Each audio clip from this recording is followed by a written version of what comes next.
क्या एक प्लेन इस तरह से हवा में गायब हो सकता है कि उसका एक निशान भी ना मिले?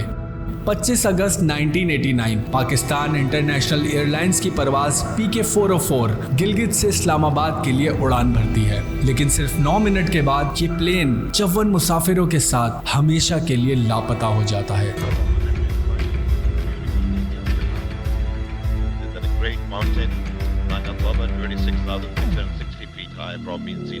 ना तो इसका मलबा मिलता है, ना ही कोई धुआं उड़ता है और ना ही कोई सुराग मिलता है। ये हिमालय के पहाड़ों में छुपी हुई एक ऐसी मिस्टीरियस कहानी है जो आज भी सुनने वालों के दिल धड़का देती है। और आज हम खोलेंगे इसी मिस्ट्री का पर्दा जो अब तक पाकिस्तान एविएशन की हिस्ट्री पर एक बहुत बड़ा सवाल है। क्या ये प्लेन वाकई में हिमालय के पहाड़ों में गिर गया था या इसके पीछे कोई और ही राज है जो हमसे अब तक छुपाया जा रहा है?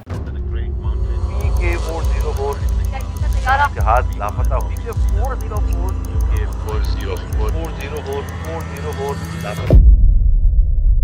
25 अगस्त 1989 वक्त सुबह के 7:36 गिलगित एयरपोर्ट का छोटा सा रनवे जो चारों तरफ से हिमालय के ऊंचे ऊंचे पहाड़ों से घिरा हुआ है। पाकिस्तान इंटरनेशनल एयरलाइंस का फोकर F-27 जिसका रजिस्ट्रेशन नंबर था APBBF।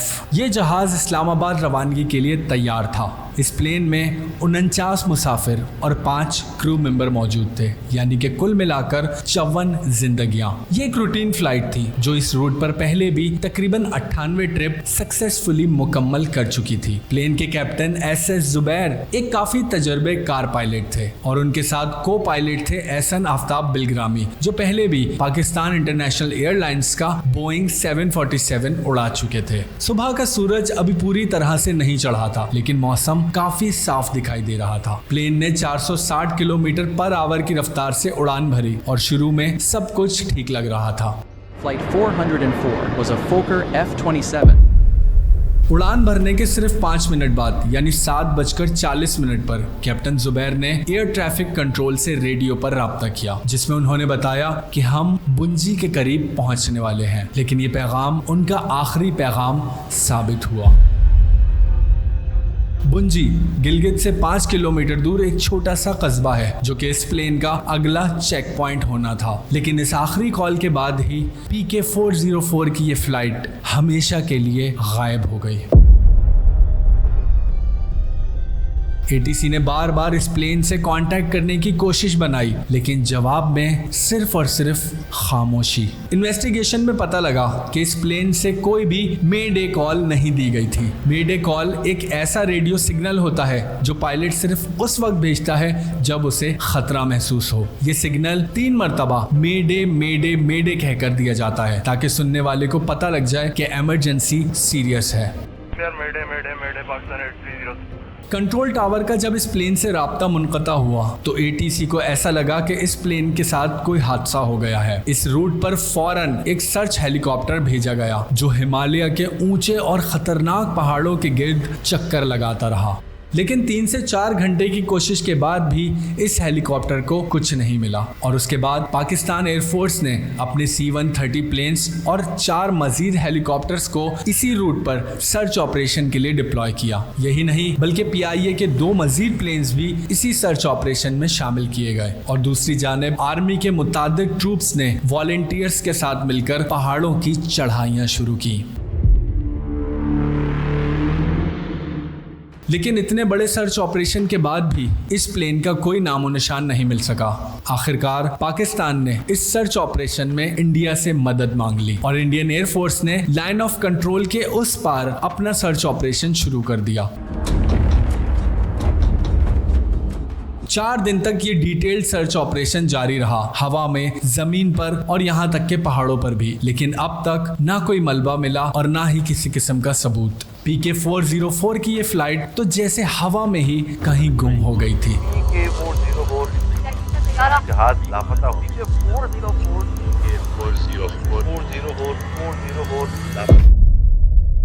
गिलगित के आसपास के पहाड़ तकरीबन 26,000 फीट तक के ऊंचे हैं, जहां पर साला साल बर्फ जमी रहती है। PIA के एक स्पोक्स पर्सन ने कहा कि हमारे जहाजों का हरा और सफेद रंग उन्हें ढूंढने में मुश्किल पैदा कर रहा है। इसी बात से एक वाकया याद आ गया। इसी गिलगित के इलाके में कुछ टाइम पहले एक C-130 प्लेन भी क्रैश हुआ था, और जानते हैं उसका मलबा कितने टाइम के बाद मिला? पूरे 8 महीने के बाद। लेकिन PK-404 के साथ आखिर क्या हुआ था? इस मिस्ट्री ने पाकिस्तान के एविएशन के दिलो दिमाग पर कब्जा कर लिया। इन पैसेंजर्स की फैमिलीज एयरपोर्ट पर खड़ी अपने प्यारों के इंतजार में रोती और सिसकती रही।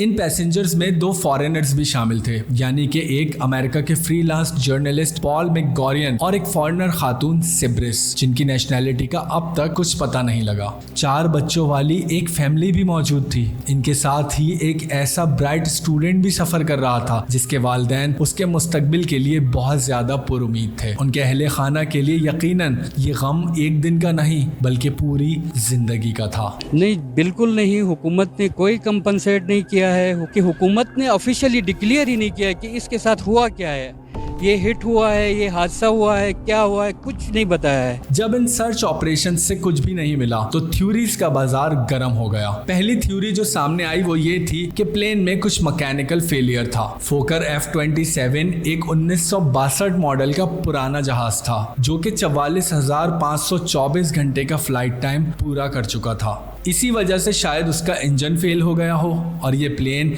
हिमालय के ऊंचे पहाड़ों में गिरकर गायब हो गया हो।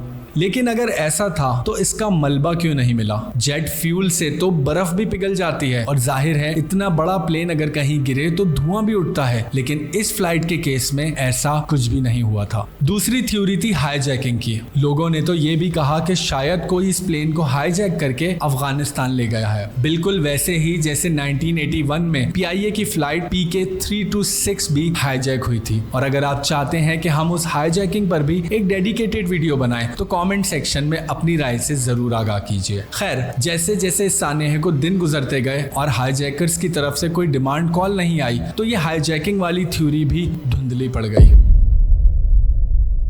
तीसरी और सबसे कंट्रोवर्शियल थ्योरी जो थी वो ये थी कि शायद इस मामले में इंडियन मिलिट्री का हाथ है। लोगों का कहना था कि शायद ये प्लेन लाइन ऑफ कंट्रोल के करीब उड़ रहा था और इंडियन मिलिट्री ने इसे देखकर शूट कर गिरा दिया। जब पाकिस्तान ने इस सारे मामले पे इंडिया से सवाल किया तो इंडिया ने साफ इनकार कर दिया और उल्टा अपनी बात को साबित करने के लिए इंडिया ने भी इस सर्च ऑपरेशन में पाकिस्तान की मदद की, जैसा कि हमने वीडियो के शुरू में बताया था।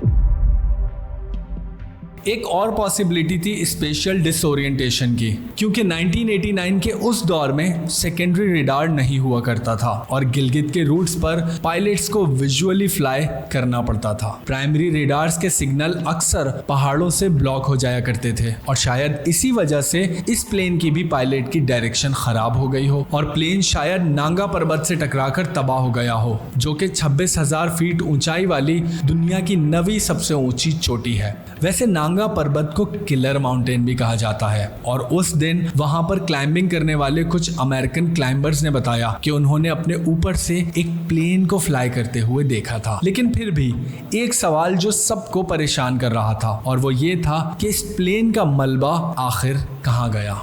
हो सकता है कि नांगा पर्वत से टकराने के बाद एक बर्फ का बहुत बड़ा तोदा इस प्लेन के ऊपर गिरा हो और इस प्लेन के मलबे को और धुएं को छुपा लिया हो। लेकिन ये सारी बातें अब तक सिर्फ और सिर्फ थ्योरीज ही थी। 13 अक्टूबर 1989 PIA ने एक प्रेस कॉन्फ्रेंस होल्ड की और आखिरकार ये कहा कि ये प्लेन क्रैश हो गया है और इसमें सवार होने वाले 54 के 54 लोग आखिरकार जाँ बहक हो गए हैं। उस वक्त की वजीर आजम यानी बेनजीर भुट्टो ने 2 महीने के सर्च ऑपरेशन के बाद आखिरकार इस केस की फाइल को बंद कर दिया और आने वाले हुक्मरानों ने भी कभी भी फिर इस मुद्दे पर बात नहीं उठाई। वो अलग बात है कि इन पैसेंजर्स की फैमिलीज हमेशा ही एहतजाज करती और हतमी रिपोर्ट्स मांगती नजर आई, लेकिन जाहिर है हुकूमत कह रही थी जब प्लेन ही नहीं मिला तो कैसा जवाब दें। लेकिन क्या आप जानते हैं कि PK-404 फ्लाइट के इस केस से अब भी जुड़ी हुई एक उम्मीद जरूर थी। देखिए, क्लाइमेट चेंज और ग्लोबल वार्मिंग की वजह से दुनिया भर के बड़े बड़े ग्लेशियर्स पिघल रहे हैं। 1999 में जब माउंट एवरेस्ट की बर्फ पिघली तो एक ऐसे क्लाइंबर की लाश मिली जिसकी मौत 75 साल पहले हुई थी। क्या पता PK-404 का मलबा भी ऐसे ही हमें किसी दिन डिस्कवर हो जाए। आज के जदीद दौर के रेडार्स और ADS-B टेक्नोलॉजी के साथ तो ऐसी मिस्ट्री इस दौर में होना मुमकिन ही नहीं, लेकिन 1989 के उस दौर में ये मिस्ट्री वाकई में एक हकीकत थी। आखिरकार PK-404 की ये फ्लाइट दुनिया के चंद लापता होने वाले प्लेन्स की फहरिस्त में शामिल कर दी गई, जैसे कि मलेशियन एयरलाइन का MH370 प्लेन या तो 1953 का स्काईवेज का प्लेन जो कि अटलांटिक के गहरे समंदरों में कहीं गायब हो गया था। लेकिन PK-404 का ये राज और दुख दोनों ही पाकिस्तान के अपने हैं। आखिर में ये कहना चाहता हूँ कि PK-404 का ये केस ना सिर्फ एक गम है बल्कि एक ऐसा सवाल भी है जो आज तक 35 साल मुकम्मल होने के बाद भी जवाब का मुंतजिर है। वैसे आपको क्या लगता है कि ये प्लेन कहाँ गायब हुआ होगा या इस प्लेन के साथ आखिरकार क्या हादसा पेश आ सकता है? अपने जवाब से मुझे कॉमेंट सेक्शन में जरूर आगाह कीजिएगा। अगर वीडियो पसंद आई तो वीडियो को जरूर लाइक और शेयर कर दीजिएगा, और अगर आपने होराइजन टीवी को अब तक सब्सक्राइब नहीं किया तो चैनल को जरूर सब्सक्राइब कीजिएगा। मिलते हैं अगली वीडियो में। शुक्रिया।